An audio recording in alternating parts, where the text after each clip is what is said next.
I want to see a show of hands.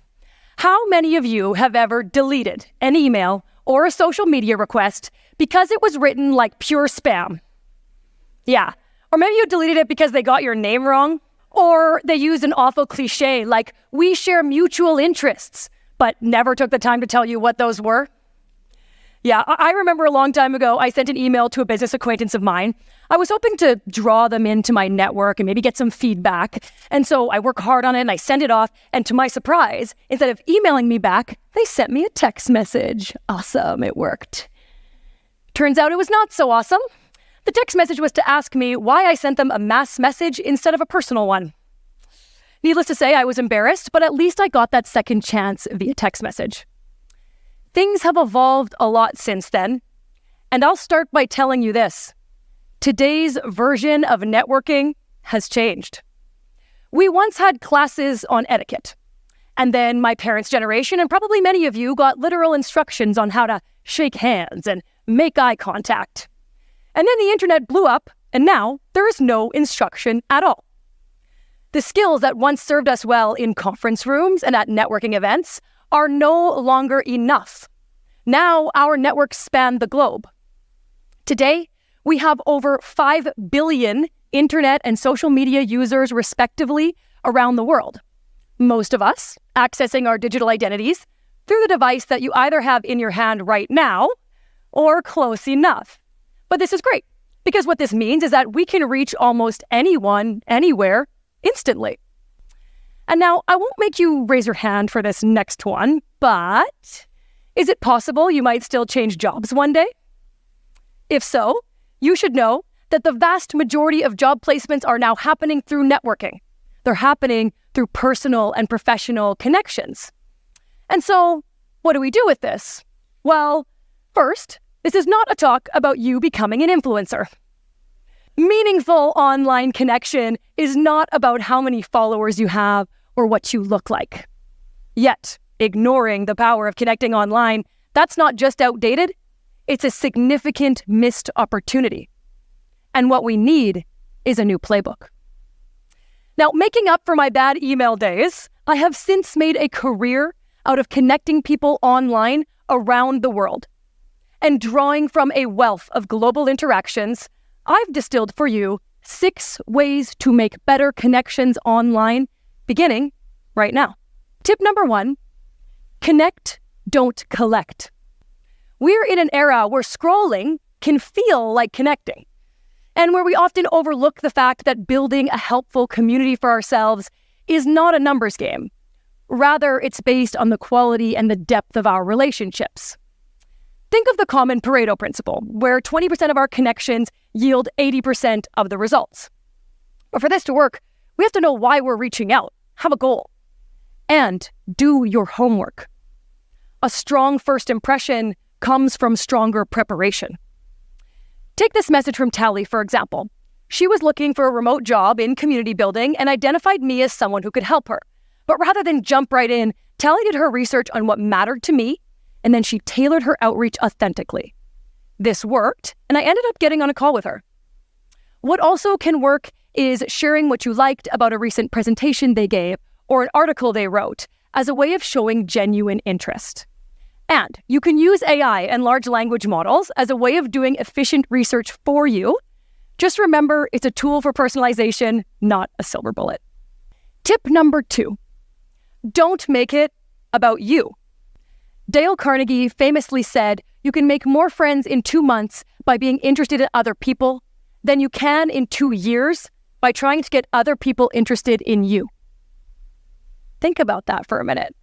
When you receive a message, you want to feel like you're the ideal recipient for that message, not just one of many. So include a clear purpose, a call to action, and if you can, make that person feel special. Tally also did this very well in the second part of her message to me. She asked for a call about my career journey. So this is great for 2 reasons. First, she asked clearly for what she wanted, the call. And second, she made it about my experience, which makes it real easy to say yes, because I don't need to prepare to talk about myself. I hear complaints from friends all the time that get messages with no purpose. The message literally just says, hello, or I would like to connect. Full stop. That's the whole message. Because the sender is thinking, well, I'll get to the real point once they respond. Don't do this. With no compelling reason for that person to reply, it's likely you won't get that second chance. Tip number 3, become a familiar face. A few years ago, I discovered a woman online named Anna. Anna had created a community globally for women in tech. This is a topic that I'm personally very passionate about, and at the time, I was looking to take my experience from a local to a global level of support. And so I started to comment on Anna's posts, hoping she would recognize who I was. Eventually, when I reached out to offer my expertise as an MC, Anna was happy to connect. She had recognized me. And since that call, I now host their annual conference introducing top executives from companies like Google, Meta, and Microsoft.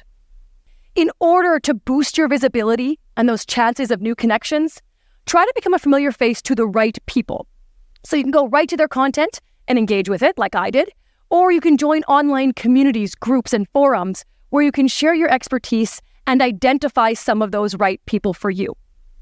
And when you can, tag people relevant to the discussion as well. When you're a connector, people start to think really highly of you, and they also begin to recommend you for opportunities in return.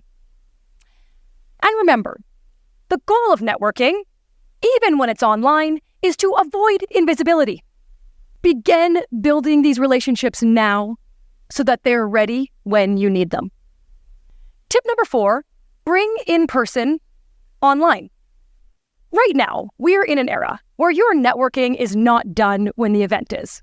In fact, at that time, our connections are still very light, so we must follow up afterwards. And when we do, make sure to include specifics about what you bonded over, or even just how you were standing in the coffee line when you met. And bonus tip, take a picture at the event with them and then send it after as a way of solidifying that memory of who you are. Just like this one here, it does not have to be a perfect picture. But I'll tell you, I will not forget Zvele and how we bonded over podcasting at a speaker retreat and took this picture while we were surrounded by deer. You can also take this a step further, or rather, back, before you go to a conference or a new city.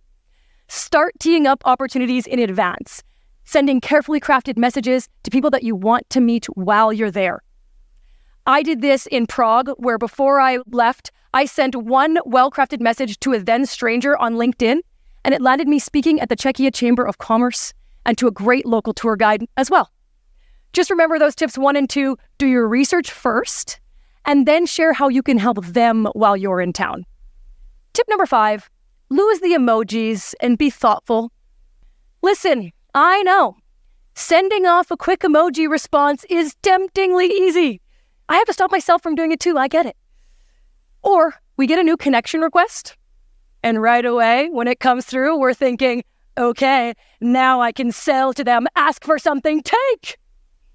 Okay, slow it down. Let's think of it this way. Online conversation is like playing digital tennis. If we just smack the ball over the net without aiming, we're likely to miss the mark. But if we really stop and position ourselves to try and understand where our partner is coming from, we can serve back something meaningful, a thought, a question, or even well-timed feedback. The art of conversation thrives on back and forth, not just back. So next time you're tempted to jump right in with your needs or to just shoot off a quick emoji reaction, ask yourself, did I give them something they can return? Tip number 6, follow up or fail. In Keith Ferrazzi's book, Never Eat Alone, we learned that 80% of building and maintaining relationships is simply staying in touch. We can do this easily. Send a quick DM, a text message, an email, or be generous online. So follow, retweet, comment, share, or take a talk like this one, for example. Do you know someone who could benefit from tips like these ones? Share helpful resources with people in your network as a way of saying, I'm thinking of you, but with something that's practical and supportive. And I will say this slowly, as it is paramount. The worst thing you can do is not respond when someone has connected with you or answered your questions. we must say thank you and close off the conversation for the time being. This way, there's space to come back and open up that relationship again down the road. And finally, the key is to just start. Remember, we all come from the same place, naked and with no connections. And like us, they're just people on the other side of that screen. And the more that we craft strong outreach and we get a positive response, the easier that it becomes, and the more exciting it becomes too, as our communities grow and the opportunities along with it. So, let's do this. Think of someone you've been wanting to connect with. Someone who can help you achieve your goals. Someone who can give you the critical feedback that you've been looking for. Or maybe just that person you've been meaning to follow up with. Think of only one. I challenge you. Reach out to that person today. You're ready to make meaningful connections online right now. Thank you.